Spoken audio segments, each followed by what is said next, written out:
Adam was a 22-year-old college student, ambitious and full of potential. He came from a practicing Muslim family and grew up with strong values.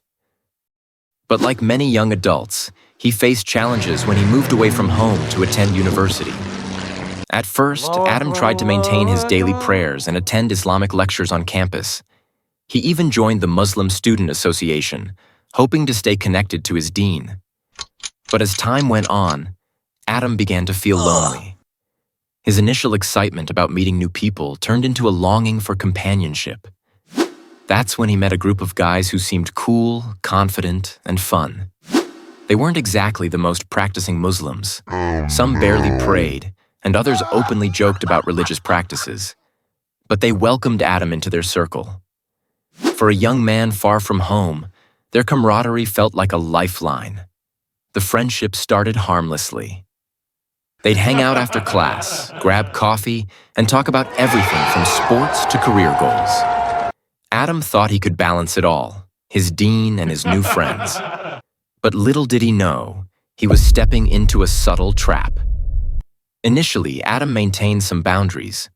When his friends joked about religion, he'd laugh awkwardly but didn't join in. If they skipped prayers, he'd quietly step aside to pray. However, he started to notice how their habits slowly influenced him. They'd tease him for leaving the group to pray or for refusing to join in certain activities. To avoid their remarks, Adam began to compromise. "It's just one time," he'd tell himself. "I'll make up for it later." The more he spent time with them, the more these compromises grew. Adam found himself glued to his phone late at night, scrolling through social media, laughing at their jokes, and engaging in trivial conversations. These late-night chats often left him too tired to wake up for Fajr, a habit that filled him with guilt, but seemed increasingly difficult to break. One particular night, Adam stayed up with his friends, binge-watching a popular series. The next morning, he missed both Fajr and his first lecture.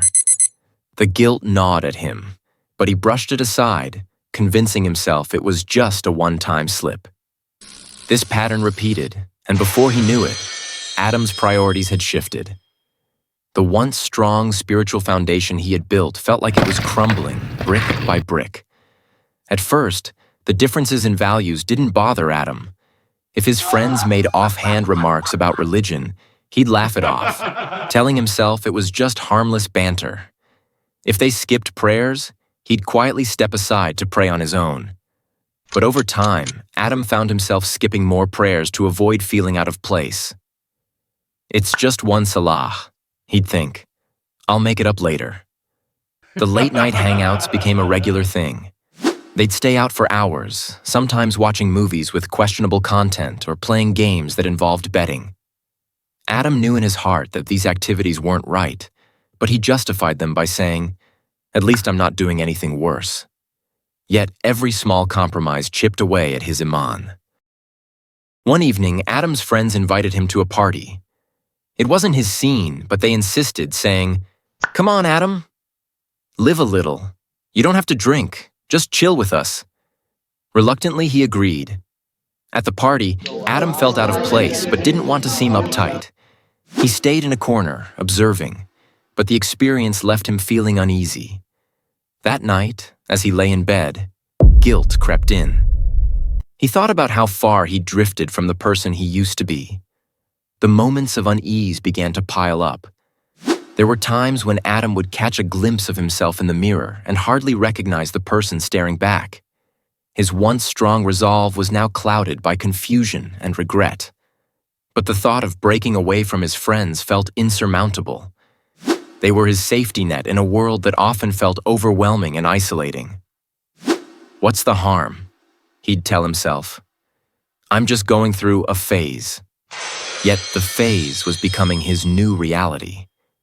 His conscience grew quieter with each compromise, and the guilt that once gnawed at him began to dull. The toxic friendship had subtly but surely pulled him further from the straight path. The more time Adam spent with his friends, the more he noticed changes in himself. He started missing prayers regularly, finding excuses to skip them. His Quran, once a daily companion, now gathered dust on his desk. Even his conversations with his family became shallow. He avoided talking about his spiritual struggles.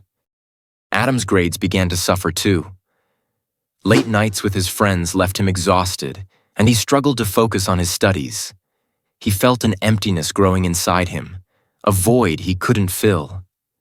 Deep down, he knew what was missing: his connection with Allah. But the thought of breaking away from his friends seemed daunting. They were his social safety net, and without them, he feared he'd be completely alone. One day, after a particularly exhausting night, Adam woke up to find that he had missed an important exam.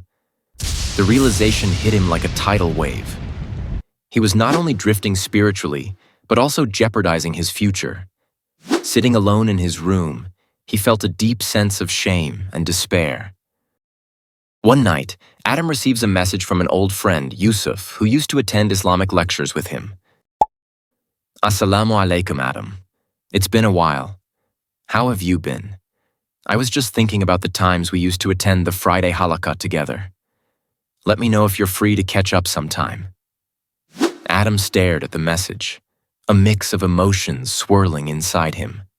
Yusuf's message reminded him of the peace he used to feel when he was closer to his deen. He decided to meet up with Yusuf the following day. When they met, Yusuf immediately noticed the change in Adam. After some small talk, Yusuf gently asked, "How's your Iman, bro?" The question hit Adam like a ton of bricks. He couldn't hold back his emotions and poured out everything: his struggles, his guilt, and his fear of being alone.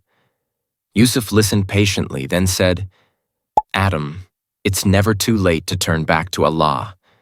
But you need to surround yourself with people who remind you of Him, not pull you away from Him." Yusuf's words stayed with Adam. That night, he made a heartfelt dua, asking Allah for strength and guidance. He knew what he had to do, but it wouldn't be easy. Breaking away from his friends felt like tearing off a piece of himself. Yet, he also knew that holding on to them was dragging him further from Allah. The next day, Adam began to distance himself. He stopped responding to every invite and started spending more time at the masjid. He reconnected with old friends who shared his values and joined a study circle to reignite his love for the deen. Slowly but surely, he felt the fog lifting. Adam's journey wasn't without its challenges. There were moments of loneliness and doubt, but each step brought him closer to the peace he had been missing. He realized that true friends are those who remind you of your purpose, who encourage you to strive for Jannah, and who stand by you in both faith and hardship. One day, Adam ran into one of his old friends from the toxic group. They exchanged pleasantries, but Adam felt no pull to return to that lifestyle. He had found something far more fulfilling: his relationship with Allah. My dear brothers and sisters, Adam's story is a reminder that the company we keep has a profound impact on our Iman. Toxic friends may offer temporary enjoyment, but they can lead us away from our ultimate purpose. If you're in a similar situation, take that first step today. Seek friends who bring you closer to Allah and let go of those who don't. Remember, it's never too late to turn back. May Allah guide us all to surround ourselves with righteous company. Ameen.